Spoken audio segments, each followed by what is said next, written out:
नमस्कार विद्यार्थी मित्रांनो आणि स्वागत आहे तुमचं प्रदीप रावसाहेब या आपल्या यूट्यूब चॅनलवर, जिथं गणिताला आपण एकदम सोपं करून टाकतो। आपण सगळे मिळून तयारी करतोय ते म्हणजे 7वी स्कॉलरशिप परीक्षेची आणि सध्या सुरू आहे त्यातला गणित विषय। यापूर्वीच्या व्हिडिओजमध्ये आपण घटक क्रमांक 4 की जो संख्या रेषा होता त्या घटकाची पूर्ण माहिती घेतलेली आहे। संख्या रेषेवर आधारित स्वाध्याय 4.1 आणि 4.2 देखील सोडवला आहे आणि त्यापूर्वीचे ही सगळे घटक आणि त्यावरचे स्वाध्याय आपले सोडवून झालेले आहेत। आज सुरुवात करणार आहोत घटक क्रमांक 5 विभाज्य, विभाजक आणि विभाज्यतेच्या कसोट्या या घटकाला। पुन्हा तेच व्हिडिओला सुरुवात करण्यापूर्वी चॅनलवर जर नवीन असाल तर चॅनलला सबस्क्राईब करून घ्या, म्हणजे यापूर्वीचे सर्व स्वाध्याय, सर्व घटकांची माहिती आणि यापुढे येणाऱ्या देखील सर्व स्वाध्याय आणि घटकांची माहिती आपल्यापर्यंत पोहोचेल। त्याचबरोबर हे व्हिडिओज आपल्या इतर मित्रांशी, मैत्रिणींशी शेअर देखील करा, म्हणजे त्यांना देखील याचा फायदा होईल। चला तर मग वेळ न घालवता सुरुवात करूया घटक क्रमांक 5 विभाज्य, विभाजक आणि विभाज्यतेच्या कसोट्या। तर हा काही आपल्याला नवीन असा घटक नाहीये। इयत्ता 5वी पासूनच आपण विभाज्यता म्हणजेच डिव्हिजिबिलिटी हा चॅप्टर पाहिलेला आहे आणि त्याच्या आधीही आपण या घटकाची ओळख करून घेतलेली आहे, म्हणजेच विभाज्यतेच्या कसोट्याही आपण तेव्हा पाहिलेल्या आहेत। तरी देखील उजळणी म्हणून आपण एकदम बेसिक पासून सुरुवात करतोय। विभाज्यता हा भागाकाराशी संबंधित घटक आहे। तर भागाकार म्हणजे आपल्याला भागाकार माहित आहे की 8 ला जर आपण 2 ने भागलं तर बेचोक 8 होतात आणि बाकी 0 राहते। बाकी 0 राहते याचा अर्थ काय? हा निशेष भागाकार आहे। निशेष म्हणजे नि म्हणजे काहीच नाही, शेष म्हणजे शिल्लक। शिल्लक काहीच नाही राहिलं म्हणजे त्या भागाकाराला आपण निशेष भागाकार म्हणतो। आणि निशेष भागाकारामध्येच जो भाज्य आहे, इथे 8 हा भाज्य आहे, त्यालाच आपण विभाज्य असे म्हणतो। जेव्हा बाकी 0 येते तेव्हाच भाज्याला आपण विभाज्य असं म्हणतो, तर जो भाजक आहे त्याला आपण विभाजक असे म्हणतो। आता विभाज्य आणि विभाजक कशाला म्हणायचं हे समजून घ्या। विभाज्य आणि विभाजक, विभाज्य म्हणजे ज्या संख्येला भागायचं आहे ती, आणि विभाजक म्हणजे ज्याने भागत आहोत ती। पण जेव्हा बाकी 0 येईल, पूर्ण भाग जाईल, अशा वेळी इथे लक्षात ठेवा की 8 या संख्येला 2 ने भाग जातो, म्हणून 2 ही संख्या 8 चा विभाजक आहे आणि 2 च्या पटीमध्ये 8 आहेत, म्हणून 8 ही संख्या 2 ने विभाज्य आहे। या गोष्टी लक्षात घ्या। विभाज्य कशाला म्हणायचं आणि विभाजक कशाला म्हणायचं। एखाद्या संख्येला पूर्ण भाग जात असेल म्हणजेच बाकी 0 उरत असेल तर भाज्याला विभाज्य व भाजकाला विभाजक असे म्हणतात। हे आता आपल्याला विभाजक कशाला म्हणायचे आणि विभाज्य कशाला म्हणायचे हे लक्षात आले। मग चला मला सांगा, आता आधी आपण विभाजक पाहूयात। विभाजक सांगा मला, 12 या संख्येचे विभाजक कोणकोणते येतील? तर प्रत्येक संख्येला 1 ने भाग जातोच, म्हणजे 1 हा प्रत्येक संख्येचा विभाजक असतो। विभाजक शोधताना काय करायचं? तर 12 ला 1 ने भाग जातो, 1 ने भागल्यावर किती भागाकार येईल तोच या संख्येचा दुसरा विभाजक असतो, म्हणजे 1 12 12 म्हणजेच 12 एके 12 होतात, म्हणजे दुसरा विभाजक आला 12। 1 च्या नंतर ही समसंख्या आहे, समसंख्येला 2 ने भाग जातो, म्हणजेच सख 12, लगेच 6 तिकडे लिहून घ्यायचा। एक विभाजक मिळाला की त्याच्यावरून दुसरा विभाजक मिळवायचा। पुढे 3 ने भाग जातो, हो जातो, 3 चौक 12, दुसरा विभाजक पण लगेच मिळाला। 4 ने भाग जातो, तो मिळालाच आहे। 5 ने जातो, तो पण मिळाला आहे। 6 पण मिळालेला आहे। हे विभाजक कुठपर्यंत शोधायचे? तर लक्षात ठेवा, 12 पेक्षा कमी असणारी वर्गसंख्या 9 आणि 12च्या पुढची पूर्ण वर्गसंख्या 16, 16चं वर्गमूळ किती? 4, म्हणजे 4 पर्यंतच इथं भाग देऊन बघायचे। त्या जोडीतले दुसरे विभाजक आपल्याला ऑटोमॅटिक मिळत असतात, म्हणजेच 12चे विभाजक काय झाले? 1 2 3 4 6 आणि 12 हे आहेत 12चे विभाजक। म्हणजेच या सर्व संख्यांनी 12ला निशेष भाग जातो। लक्षात ठेवा, कोणत्याही संख्येचा सर्वात लहान विभाजक हा 1 असतो आणि कोणत्याही संख्येचा सर्वात मोठा विभाजक हा ती संख्या स्वतः असते। कोणत्याही संख्येचा सर्वात लहान विभाजक 1 असतो आणि सर्वात मोठा विभाजक हा ती संख्या स्वतः असते. विभाजक आता आपल्या लक्षात आले. हे विभाजक आपल्याला पुढे खूप ठिकाणी शोधावे लागतात. त्यामुळे एक कामच करायचं, जेव्हा कधी मोकळा वेळ असेल तेव्हा 1 ते 100 संख्यांचे विभाजक लिहून काढायचे. म्हणजे 1चं विभाजक 1, 2चे विभाजक 1 आणि 2, 3चा 1 आणि 3, 4चे विभाजक 1, 2, 4 असे 1 ते 100 विभाजक एकदा लिहून काढा. म्हणजे तुमची विभाजक शोधण्याची चांगली तयारी होईल. विभाजक लक्षात आले तुमच्या. आता विभाज्य कशाला म्हणतात हे पाहिलं आपण. विभाज्य म्हणजेच पाढ्यातल्या किंवा पटीतल्या संख्या, त्यांना विभाज्य म्हणतो आपण. मग 12चे विभाज्य कोणते किंवा 12ने विभाज्य असणाऱ्या संख्या कोणत्या? तर 12 एके 12, 12 दुने 24, 12 त्रिक 36, 12 चौक 48 आणि या पद्धतीने पुढे. इथे आपल्या एक लक्षात येईल की कोणत्याही संख्येचा सर्वात लहान विभाज्य, कोणत्याही संख्येने सर्वात लहान विभाज्य हा ती संख्या स्वतः असते, कारण ती तिची एक पट असते. म्हणजेच 12च्या पटीतली पहिली संख्या ही 12च आहे. आणि कोणत्याही संख्येचा सगळ्यात मोठा विभाज्य सांगू शकतो का आपण? नाही सांगू शकत, कारण ही पट पुढे वाढतच जाणार आहे. हा पाढा कितीही लांबपर्यंत लिहिता येणार आहे. त्यामुळे कोणत्याही संख्येने विभाज्य सर्वात मोठी संख्या आपल्याला सांगता येत नाही.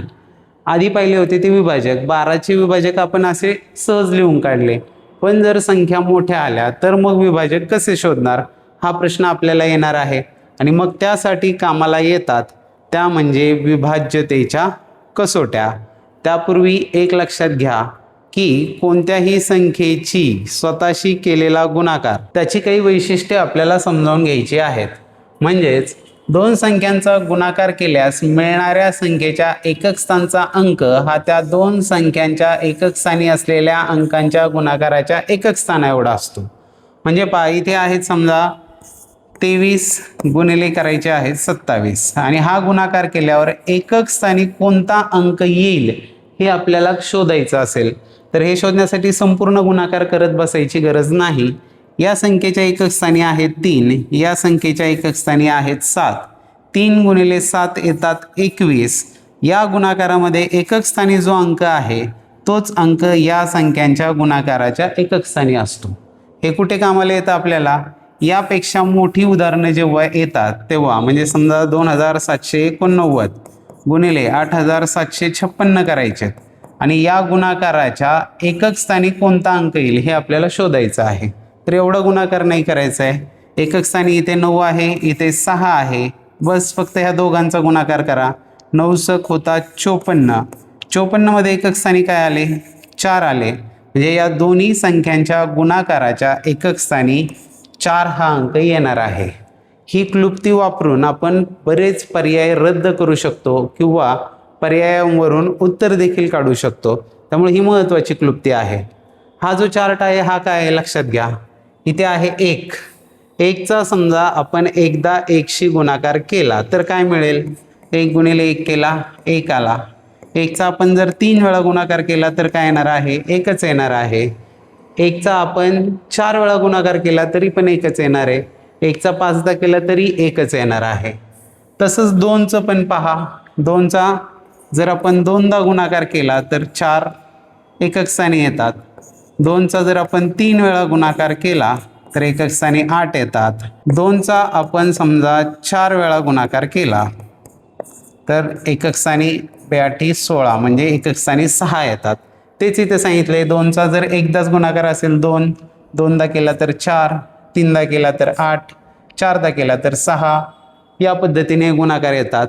5च्या बाबतीत बघा काय आहे, शेवटपर्यंत 5 5 5च येतात. 6चं काय आहे? 6 6 6च येतात. याचा उपयोग कुठं होतो? ह्या लहान संख्या आहेत म्हणून याच्यावर जाऊ नका. तर याचा उपयोग अशा ठिकाणी होतो. 27 गुणिले 327 गुणिले 407 या गुणाकाराच्या एकक स्थानी कोणता अंक येईल असं जर विचारलं तर काय करणार? तर इथं एकक स्थानी 7 आहे, 7 आहे आणि 7 आहे. मग यांचा गुणाकार केल्यानंतर एकक स्थानी कोणता अंक येईल? तर 7चा जर 3 वेळा गुणाकार केला, 7चा जर 3दा गुणाकार केला तर एकक स्थानी 3 येतात, म्हणजेच यांच्या गुणाकाराच्या एकक स्थानी 3 हा अंक येणार आहे. हे आपल्याला डायरेक्ट सांगता येतं. हे डायरेक्ट प्रेडिक्शन म्हणजे भाकीत करता येतं, अंदाज करता येतो, म्हणून हे आपल्याला माहीत असणं गरजेचं आहे. हे झालं गुणाकाराच्या बाबतीमध्ये. पण जेव्हा आपल्याला विभाजक शोधायचे असतात मोठ्या संख्येचे, तेव्हा कामाला येतात त्या विभाज्यतेच्या कसोट्या, ज्या इयत्ता 4थी पासून आपण शिकत आलेलो आहोत. त्यांचीच आता आपल्याला एक उजळणी करायची आहे. चला मग सुरुवात करूया. सुरुवातीला आहे 2 ने विभाज्यतेची कसोटी. ती माहिती आहे आपल्याला की संख्येच्या एकक स्थानी जर 0, 2, 4, 6, 8 हे अंक असतील तर त्या संख्येला 2 ने भाग जातो, म्हणजे किती मोठी संख्या असू द्या. आणि त्याच्या एकक स्थान पाहिजे फक्त. एकक स्थानी जर 0, 2, 4, 6, 8 यापैकी अंक असतील तर त्या पूर्ण संख्येला 2 ने भाग जातो. त्याला भाग देत बसायची गरज नाही, हे आपल्याला माहीत आहे. पुढे आहे 2ची झाली. 3 ने विभाज्यतेची कसोटी काय आहे? संख्येतील सर्व अंकांच्या बेरजेला 3 ने निशेष भाग जातो. जर संख्येतील अंकांच्या बेरजेला, चला एक संख्या घेऊया. समजा या संख्या घेतली, ही एक संख्या आहे 37,242. या संख्येला 3 ने भाग जातो की नाही हे ओळखण्यासाठी सगळ्या संख्येला भाग देत बसायची गरज नाही. फक्त अंकांची बेरीज करा. 3 + 7 10 + 2 12 + 4 16 + 2 होतात 18. आणि 18 या संख्येला 3 ने भाग जातो. 3 × 3 3 × 18. जर यांच्या अंकांच्या बेरजेला 3 ने भाग जात असेल तर त्या पूर्ण संख्येला 3 ने भाग जातो. ही झाली 3 ने विभाज्यतेची कसोटी. ही पण आपल्याला माहीत असेल आधीपासूनच, तरीसुद्धा एक उजळणी म्हणून सांगितली. पुढे आहे 4 ने विभाज्यतेची कसोटी. 4 ने विभाज्यतेची कसोटी काय आहे? तर एकक व दशक स्थानच्या अंकांनी तयार होणाऱ्या संख्येला 4 ने भाग जात असेल किंवा शेवटी 2 शून्य असतील तर त्या संख्येला 4 ने निशेष भाग जातो. आधी संख्या काही पण असू द्या, शेवटी जर एकक आणि दशक स्थान म्हणून जी संख्या तयार होते, इथं पहा ही संख्या एवढी मोठी आहे 3,76,524, पण शेवटचे 2 अंक पाहिजेत एकक दशक, ते झाली संख्या तयार 24. 24ला 4 ने भाग जातो का? येस जातो. 4 × 4 4 = 24. म्हणजेच या पूर्ण संख्येला 4 ने भाग जातो. ती 4 ने विभाज्य असते, म्हणजे 4च्या पटीमध्ये येते. शेवटी 2 अंक, म्हणजे जर शेवटचे 2 अंक 3 7 3 2 4 5 आणि शेवटी 2 शून्य आले, तर शेवटी 2 शून्य आले तरी देखील याला 4 0 0 आणि 4 0 0 होतात. म्हणजेच या पूर्ण संख्येला 4 ने निशेष भाग जातो. ही 4ची कसोटी पण लक्षात आली. 5 ने विभाज्यतेची कसोटी तर खूप सोपी आहे, ती आपल्याला माहीत देखील आहे. तिचा आपण वेळोवेळी वापर करतो की एकक स्थानी जर 0 किंवा 5 हे अंक असतील, म्हणजे 7 5 4 3 5 किंवा 8 2 4 0 5 आणि 0. जर इथं 5 घेतल्यामुळे कन्फ्युजन व्हायला नको तुम्हाला, इथे 6 आणि 0 घेतो, तर ही संख्या 75,435. फक्त एकक स्थान पाहिजे. एकक स्थानी 5 आहे, म्हणजे या संख्येला 5 ने भाग जाणार आहे. या संख्येमध्ये सुद्धा 8,24,060 एकक स्थानी 0 आहे, म्हणजे या संख्येला 5 ने भाग जाणार आहे. 5 ने भाग जाण्यासाठी फक्त आपण एकक स्थानचे अंक पाहतो. ते जर 0 किंवा 5 असतील तर त्या संख्येला 5 ने भाग जातो. का बरं? 5 × 5 5 × 10 5 × 15 5 × 24. 5चा पाढा लिहित गेला तरी एकक स्थानी तुम्हाला 0 5 0 5 0 5 हे रिपीट दिसतील, आणि त्याच्यावरूनच तयार झालेल्या असतात या कसोट्या. या काही कुठूनही तयार होत नाही, त्या पाढ्यावरूनच या कसोट्या तयार झालेल्या आहेत. पुढे आहे 6 ने विभाज्यतेची कसोटी. समसंख्येतील सर्व अंकांच्या बेरजेला 3 ने भाग जातो. आता ही वेगळ्या शब्दात लिहिली की समसंख्येतील म्हणजेच 2 ने भाग जाणारी. 2 ने भाग जाणारी संख्या ही सम असते, म्हणजेच ज्या संख्येला 2 आणि 3 ने निशेष भाग जातो त्या संख्येला 6 ने भाग जातो. 6ला आपण 2 आणि 3 ने का म्हटलं? तर 6 हा गुणाकार आहे. कोणाचा आहे? 2 आणि 3चा. आणि जर तुम्ही म्हणाल प्रत्येक संख्येला असंच होतं का? तर प्रत्येक संख्येला असं होत नाही. ही 6ची फोड केली, अशी तुम्ही दुसऱ्या एखाद्या संख्येची फोड केली आणि तिला भाग जातो का? जात नाही. त्यासाठी त्या 6ची फोड अशी करायची की 2 आणि 3 या सहमूळ संख्या आहेत. सहमूळ म्हणजे काय? दोघांनाही कॉमन भाग जाणारी संख्या एकच आहे. फक्त 1 हाच त्या दोघांचा सामायिक विभाजक आहे. म्हणजे जर सहमूळ संख्यांनी भाग जात असेल तर त्यांच्या गुणाकाराने देखील त्या संख्येला भाग जात असतो. त्यामुळे या संख्येला 6ने भाग जाईल की नाही हे ओळखण्यासाठी काय करणार, एकक स्थानी 4 आहे म्हणजे 2ने भाग जातो आणि अंकांची बेरीज 4 आणि 2 6 आणि 3 झाले 9. 9ला 3ने भाग जातो, 3 त्रिक 9 म्हणजे 3ने पण भाग जातो. जर 2ने आणि 3ने भाग जात असेल तर त्या संख्येला 6ने देखील भाग जातोच. ही आहे 6ने विभाज्यतेची कसोटी. चला पुढे पाहूयात कसोट्या. या कसोट्या आपल्याला पुढे लागणार आहेत. यांच्यामुळे आपला गणित सोडवण्याचा, उदाहरणं सोडवण्याचा वेग वाढणार आहे. पटपट आपल्याला विभाजक शोधता येणार आहेत. पुढे आहे 7ने विभाज्यतेची कसोटी, 7ची कसोटी. 7ची कसोटी काय आहे तर एकक स्थानाची दुप्पट करायची आहे, ती उरलेल्या अंकांमधून वजा करायची आहे. वजाबाकी 0 किंवा 7च्या पटीत आली तर त्या संख्येला 7ने भाग जातो. कसं लक्षात नसेल आले तर पहा, एकक स्थान 9 त्याला कट करा, 9ची दुप्पट झाली 18. ती या राहिलेल्या संख्येतून वजा करायची आहे. इथे 14तनं 8 गेले राहिले 6, 5तनं 1 गेला राहिले 4 आणि हे 5शी 5, 546. याला परत 7ने भाग नाही द्यायचा, पुन्हा तेच करायचं. एकक स्थानचा अंक खोडायचा, त्याची दुप्पट करायची, याची दुप्पट झाली 12 आणि ही वजाबाकी 4तनं 2 गेले 2, 5तनं 1 गेला 4, 42. 42ला 7ने भाग जातो म्हणजेच ह्या 5 6 4 9 म्हणजे 5649ला 7ने भाग जाणार आहे. इथंच न थांबता याच्या पुढे जरी गेलो आपण तरी पहा काय होतं, 2ला कट केलं, 2ची दुप्पट 4, 4 वजा 4 येतात 0. म्हणजेच ही शेवटी येणारी वजाबाकी 0 किंवा 7च्या पटीत असेल. इथंच आपल्याला 7च्या पटीत मिळालं त्यामुळे आपण पुढे गेलो नाही. पण ही वजाबाकी जर 0 किंवा 7च्या पटीत आली तर त्या पूर्ण संख्येला म्हणजे 5649ला 7ने भाग जाणार आहे. ही आहे 7ने विभाज्यतेची कसोटी. खूप मोठी संख्या असेल त्यावेळेस हे परवडतं, नाहीतर एरवी डायरेक्ट 7ने भाग देऊन पाहिलेलंच आपल्याला परवडणारी गोष्ट असते, त्यातून आपला वेळ वाचत असतो. पण 7ची कसोटी पण आपल्याला माहीत असावी म्हणून या ठिकाणी सांगितलेली आहे. चला जाऊया पुढे. पुढे आहे कसोटीच आणि ती आहे 8ची कसोटी. 4ची कसोटी आणि 8ची कसोटी यामध्ये साम्य आहे. 4च्या कसोटीमध्ये काय पाहिलं होतं आपण, संख्येच्या एकक आणि दशक स्थानच्या अंकांपासून म्हणजे 0 आणि 6 ही एक संख्या आहे 34,960. हिला 4ने भाग जातो की नाही कसं ओळखतो आपण, एकक आणि दशक स्थानच्या अंकांपासून तयार होणारी संख्या आणि ती संख्या आहे 60. 60ला 4ने भाग जातो का एवढंच पाहिजे. 15 चौक 60 म्हणजे 60ला 4ने भाग जातो म्हणजेच या पूर्ण संख्येला 4ने भाग जातो. ही होती 4ची कसोटी. आता आपल्याला पाहिजे ती 8ची कसोटी. ती देखील 4 सारखीच आहे. ती काय आहे, शेवटच्या 3 अंकांना 8ने भाग किंवा शेवटी 3 शून्य. म्हणजेच शेवटचे 3 अंक एकक, दशक आणि शतक स्थानापासून तयार होणारी जी संख्या आहे ती आहे 960. या 960लाच भाग जातो का 8ने एवढंच चेक करायचं आहे आपल्याला.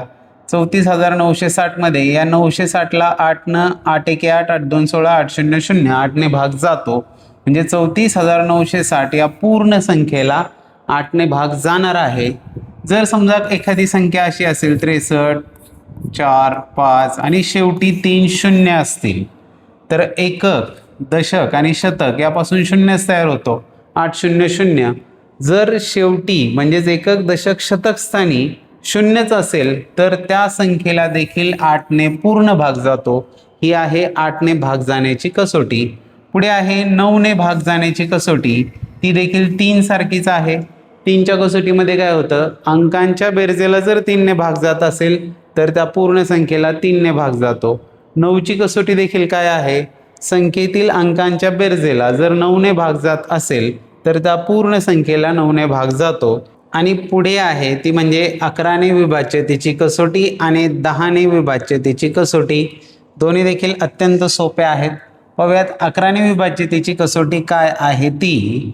सम व विषम स्थानच्या अंकांची बेरीज यामधील फरक 0 अथवा 11च्या पटीत असेल तर त्या संख्येला 11ने भाग जातो. उदाहरण म्हणून इथे एक संख्या आहे 34,969. याला 11ने भाग जातो की नाही हे तपासताना काय करायचंय, सम आणि विषम म्हणजे काय तर एकाड एक अंकांची बेरीज म्हणजे इथे हे 3, 9 आणि 9 एकाड एक हे 4 आणि 6 हे पण एकाडेक झाले. हे विषमस्थानी आहेत आणि हे समस्थानी आहेत. यांच्या बेरजेतला फरक आपल्याला काढायचा आहे. इथे 3 आणि 9 होतील, 12 आणि 9 झाले 21 आणि हे 4 आणि हे 6 मिळून हे झाले 10. या बेरजांमधला फरक आपल्याला काढायचा आहे, तो आलेला आहे 11. यामधला जर फरक 11 किंवा 11च्या पटीतला किंवा 0 आला तर त्या संख्येला 11ने भाग जातो. ही आहे 11ने विभाज्यतेची कसोटी. पुढे आहे 12ची कसोटी, म्हणजेच 12ने विभाज्यतेची कसोटी. तर ज्या संख्येला 3 आणि 4ने भाग जातो त्या संख्येला 12ने भाग जातो. ही सेम आहे का सारखी 6ची कसोटी पाहिली होती की 2 आणि 3ने भाग जात असेल तर 6ने भाग जातो. बेत्रिक 6 होतात, म्हणून 12ची फोड आपण काय करणार आहोत, 4 त्रिक 12 करणार आहोत. याचं काय कारण, 4ने आणि 3ने भाग गेल्यावर 12ने भाग जातो, याचं काय कारण, तर 4 आणि 3 या काय आहेत, सहमूळ संख्या आहेत. सहमूळ म्हणजेच 4 आणि 3चा सामायिक विभाजक फक्त 1 आहे. दुसऱ्या कोणत्याही संख्येने दोघांनाही भाग जाईल अशी सामायिक संख्या नाही. आणि हे लक्षात असू द्या, जर सहमूळ संख्यांच्या जोडीने जर एखाद्या संख्येला भाग जात असेल तर त्यांच्या गुणाकाराने देखील त्या संख्येला भाग जात असतो. म्हणजे कोणतीही संख्या असू द्या मोठी, जिला 4ने आणि 3ने भाग जातो त्या संख्येला 12ने देखील भाग जातो, हे लक्षातच असू द्यायचं. यावरूनच आपण 15ची पण कसोटी सांगू शकतो की ज्या संख्येला 3 आणि 5ने, 3 5 15 आणि या दोन्ही सहमूळ आहेत, 3 आणि 5ने भाग जात असेल त्या संख्येला 15ने देखील भाग जाणार आहे. या विभाज्यतेच्या कसोट्या आपल्याला कामाला येणार आहेत, त्या म्हणजे विभाजक शोधत असताना की ज्यांचा उपयोग पुढे आपल्याला लसावी मसावी काढताना होणार आहे. अशा पद्धतीने आज आपण घटक 5 विभाज्य, विभाजक आणि विभाज्यतेच्या कसोट्या पूर्ण माहिती घेतलेली आहे. आता पुढील व्हिडिओमध्ये आपण सोडवणार आहोत विभाज्य, विभाजक, विभाज्यतेच्या कसोट्या यावर आधारित स्वाध्याय 5 आणि त्यातील सर्व प्रश्न सोडवणार आहोत. कोणतीही शंका आपली राहणार नाहीये. तोपर्यंत छान अभ्यास करा. अजून ॲडिशनल अभ्यास करायचा असेल तर या ठिकाणी जी प्लेलिस्ट दिसतीये, TET, पोलीस भरती आणि 7वी स्कॉलरशिप, यामध्ये ॲडव्हान्स लेवलचे प्रश्न आहेत की जसेच्या तसे प्रश्न 7वी स्कॉलरशिपमध्ये आत्तापर्यंत होते आणि जे पोलीस भरतीला विचारले गेलेले आहेत. त्याची जर तयारी केली तर तुम्ही नक्कीच राज्य लेवलपर्यंत फाईट देऊ शकता. दररोज काहीतरी नवीन शिकत राहा, छान राहा, सोबत राहा. भेटूया विभाज्य, विभाजक, विभाज्यतेच्या कसोट्या यावर आधारित स्वाध्याय 5 मध्ये लगेचच. धन्यवाद.